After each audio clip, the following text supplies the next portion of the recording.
ఇప్పుడు no cost cough syrup తో 60 రూపాయల విలువ గల ఇన్హేలర్ పూర్తిగా ఉచితం. దెబ్బకి దగ్గు జలుబు మాయం.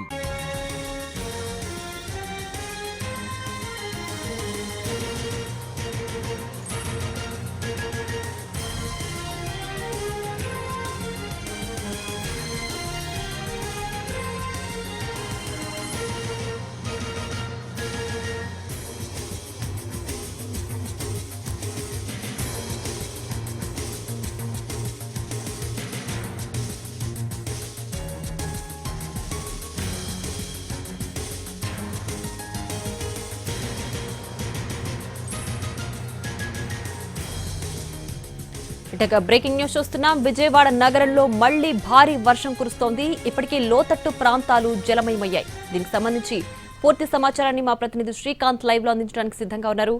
శ్రీకాంత్, చెప్పండి, విజయవాడ వ్యాప్తంగా ప్రస్తుతం వర్షాలకు సంబంధించి పరిస్థితి ఏ విధంగా ఉంది? ఇప్పటికే లోతట్టు ప్రాంతాలు జలమయం అయినట్లు తెలుస్తుంది. రానున్న రోజుల్లో వాతావరణం ఎలా ఉండబోతోంది? విజయవాడ నగరంలో వర్షం అయితే దంచి కొడతా ఉంది. 20 నిమిషాల నుంచి కూడా ఎడతెరపి లేకుండా వర్షం అయితే కురుస్తుంది. నిన్న రాత్రి కూడా అర్ధరాత్రి 12 గంటల తర్వాత నుండి తెల్లవారుజాము వరకు కూడా భారీ ఎత్తున వర్షం ఆకుండా కురిసిన నేపథ్యంలో నగరంలోని అనేక ప్రాంతాలు కూడా జలమయమైన పరిస్థితి కూడా ఉంది.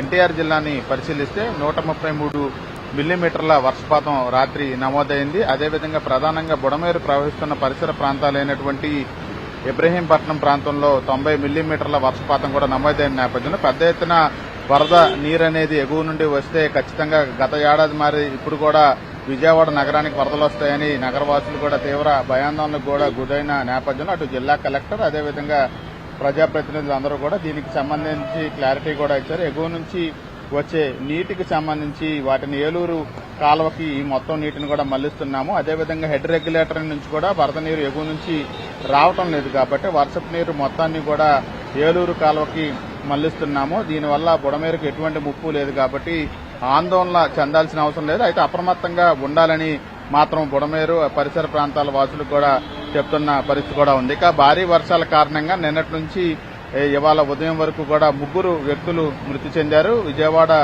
నగరంలో లయోలా కాలేజీ సమీపంలో నిన్న అర్ధరాత్రి చెట్టును ఢీకొని మహేష్ అనే యువకుడు కూడా మృతి చెందాడు. అదేవిధంగా వన్ టౌన్లో తెలుగుదేశం పార్టీకి సంబంధించిన డివిజన్ అధ్యక్షులు మధుసూదన్ కూడా ఆ రోడ్డు మీద తవ్వినటువంటి డ్రైనేజీకి సంబంధించిన గోతులో నీళ్లు ఉండటం అందులో పడి అతను కూడా మృతి చెందాడు. ఇక చిట్టినగర్ వించిపేటకు సంబంధించిన ముత్తుజా అనే వ్యక్తి కూడా స్థానిక సైడ్ డ్రైన్ లో పడి కొట్టుకుపోయాడు. 1 గంట తర్వాత అతన్ని గుర్తించి వెలికి తీసిన పరిస్థితి కూడా ఉంది. ఈ నేపథ్యంలో ఒకవైపున ప్రకాశం బ్యారేజీకి సంబంధించి పెద్ద ఎత్తున వరద నీరు ఒకవైపున ఎగువ నుండి వస్తా ఉంది. ఇప్పటికే తొలి ప్రమాద హెచ్చరికను కూడా జారీ చేశారు. మొత్తం 75 గేట్లని కూడా ఎత్తి దిగువకి నీటిని విడుదల చేస్తా ఉన్నారు. 3,42,000 క్యూసెక్కుల నీటిని దిగువకి విడుదల చేస్తున్న నేపథ్యంలో మొత్తం బ్యారేజీ దగ్గర 12 అడుగుల నీటి మట్టం కూడా ప్రస్తుతం కొనసాగుతా ఉంది.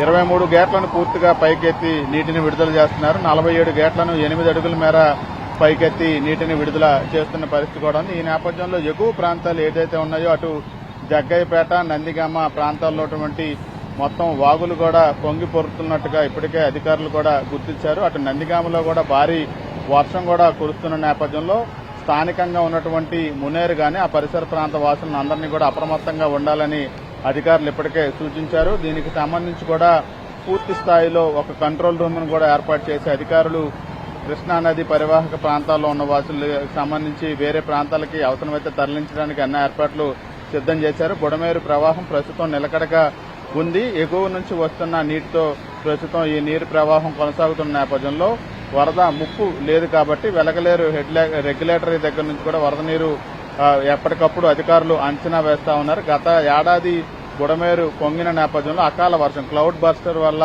గత ఏడాది ఆకస్మిక వరదలు విజయవాడ నగరాన్ని ముంచెత్తిన నేపథ్యంలో ప్రస్తుతం అదేవిధంగా నిన్న రాత్రి కూడా పెద్ద ఎత్తున ఆకస్మిక వర్షం కురవడంతో నగరం వాసులైతే కొంత ఆందోళన చెందిన పరిస్థితి కూడా ఉంది. ఈ నేపథ్యంలోనే పూర్తి స్థాయిలో వర్షానికి సంబంధించిన అప్డేట్స్ ఎప్పటికప్పుడు నగరవాసులకు ఇస్తానే ఉన్నారు. ఇక కృష్ణానది పరివాహక ప్రాంత వాసులు ఎవరైతే ఉన్నారో అటు జగ్గయ్యపేట నుంచి ఇటు అవినిగడ్డ వరకు ఉన్న వాళ్ళందరినీ పూర్తి స్థాయిలో అప్రమత్తంగా ఉండాలని అధికారులు సూచిస్తున్నారు. కంట్రోల్ రూమ్ ను ఏర్పాటు చేసి దానికి అనుగుణంగా ఎక్కడికైనా అధికారుల అవసరం ఉన్నా కానీ లేకపోతే ప్రజలు కానీ నేరుగా సంప్రదించడానికి కూడా ఇప్పటికే సమాచారం కూడా అందించారు. మత్స్యకారులు కూడా నదిలోకి వెళ్లొద్దని కూడా ఆదేశాలు జారీ చేయడం కూడా జరిగింది. విద్యుత్ శాఖ అధికారులు కూడా ఎక్కడికక్కడ చెట్లు కూలినా విద్యుత్ సరఫరా నిలిచిపోయినా దాన్ని వెంటనే అందుబాటులో తీసుకురావడానికి అన్ని ఏర్పాట్లు సిద్ధం చేశారు. ఇవాళ ఉదయం వర్షం లేనప్పటికీ కూడా కొద్దిసేపటి నుంచి అంటే 5 గంటల సమయం నుంచి తిరిగి మళ్లీ విజయవాడ నగరంలో వర్షం కురవడం ప్రారంభమైంది. ఇది ఎడతెరిపి లేకుండా కురుస్తున్న నేపథ్యంలో నగరంలోని పలు ప్రాంతాలు